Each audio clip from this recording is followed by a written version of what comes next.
예, 중앙회장님 고생이 네. 많으십니다. 우리 농업과 농촌을 생각을 하면은, 농민들을 또 생각을 하면 농협이 이보다 더 중요할 수가 없죠. 네.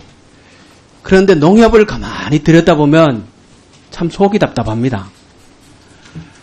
그렇다고 해서 이 농협이 점점 나아지고 있느냐, 그런 믿음도 사실 잘 들지가 않아요. 그리고 지금 양대 지주제로 바꾼다고 하는데, 그렇게 바꾸면 과연 현재 농촌에 고령화되고 지역경제가 다 무너지고 이런 상황에서 일선 농협들이 살아날 수 있는 방도를 그 안에서 찾을 수 있을까 하는 의문이 참 많이 듭니다. 농민 대통령이라고 칭하는 농협중앙회장의 중요한 직책을 맡고 계십니다. 큰 족적을 남겨주시기 바라고요. 우리 농민들한테 희망이 되어주시길 바랍니다. 네, 그렇게 하겠습니다. 그런 마음으로 질의를 하겠습니다.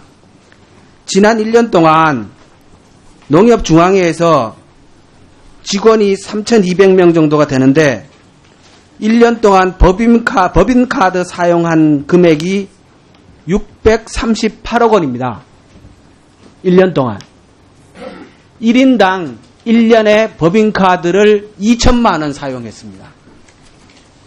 그리고 그 사용 내역에서 25만 건을 썼는데요. 가장 많은 게 음식점에서 썼는 거고, 유통판매장에서 썼고, 전자상거래, 용역 서비스, 이런 데에서 썼습니다. 제가 과문해서 묻겠습니다. 공공기관에 정부 산하조직에 1년에 직원 1인당 법인카드 사용액이 2천만 원이 되는 기관이 있습니까?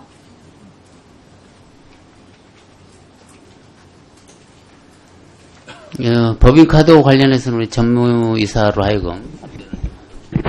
제가 법인카드 사용에 대해서 말씀을 드리겠습니다. 지금 의원님께서 말씀하신 전체적인 638억의 직원 1인당 2천만 원이라고 말씀을 하시는데, 물론 전체적인 금액으로 보면은 의원님 말씀이 맞습니다만, 저희가 지금 현재 공과금이라든지 또 그 비품, 고정자산이라든지 이런 구매를 할 때 또 직원들 출장비도 그렇고 모든 것을 전부 법인카드로 사용하기 때문에 그 내역을 다 들여다볼 수도 있어요.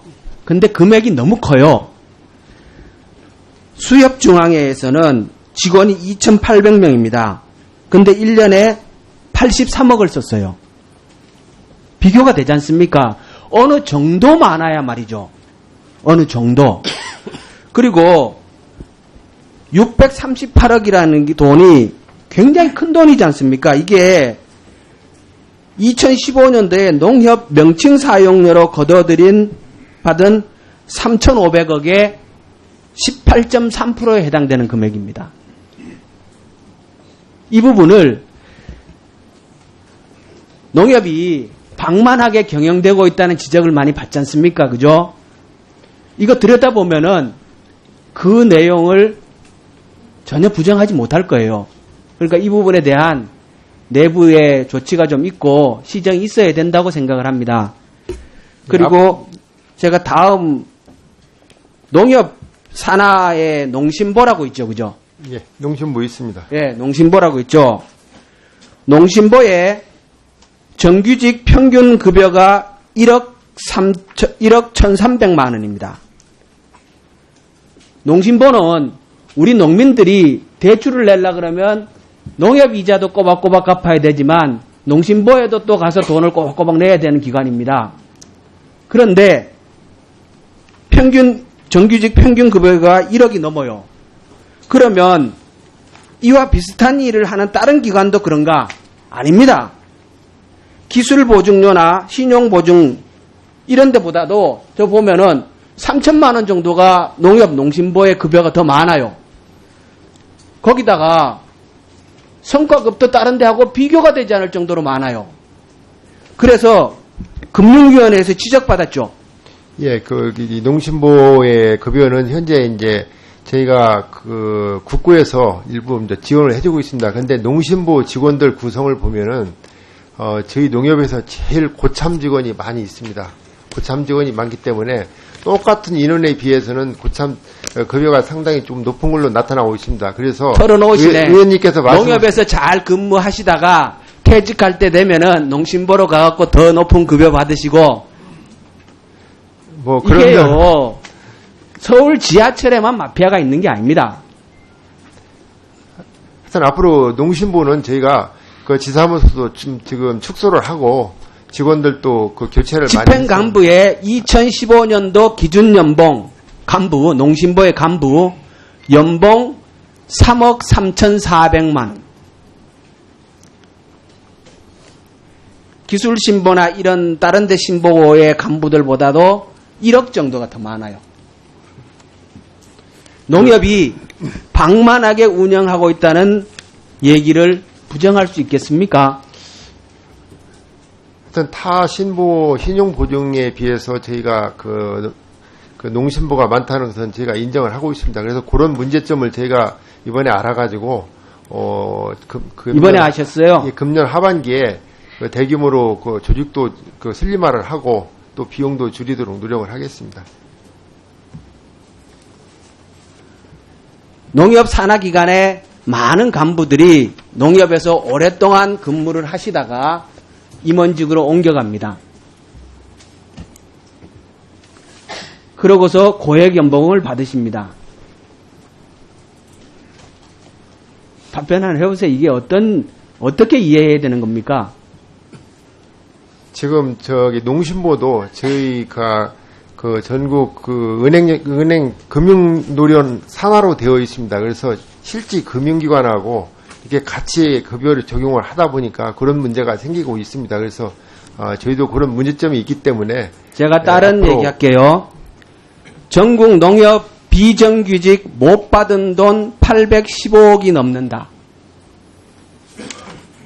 농협에 비정규직도 상당히 많습니다. 상여금 체불, 중식비 안 준 거, 업무활동비 줘야 될 거 안 준 거, 복지연금 안 준 거, 학자금 대출 해줘야 할 거 안 준 거. 비정규직들한테는 815억이라는 돈을 줄 거 안 줬어요. 이 자료는, 이 수치는 제가 일방적으로 주장하는 것이 아니라 농협 내에 직원과 이거 다 상의해서 만든 자료입니다. 확인하고. 그 부분은 제가 설명을 드리겠습니다. 의원님이 말씀하신 것은 일부 맞다고 생각을 합니다. 그런데 저희가 비정규직 계약직으로 채용을 할 때는 보통 일반적으로 연봉 계약을 합니다. 그래서 연봉 계약을 할 때 중식비라든지 교통보조비를 같이 포함을 해가지고 사실 연봉 계약을 맺고 있습니다. 그래서 국가인권위원회에서 지적받으셨죠? 예, 일부 거기에 자, 제가 알고 읽어볼게요. 있습니다. 국가인권위원회에서는 이에 앞서 지난 2013년 10월 22일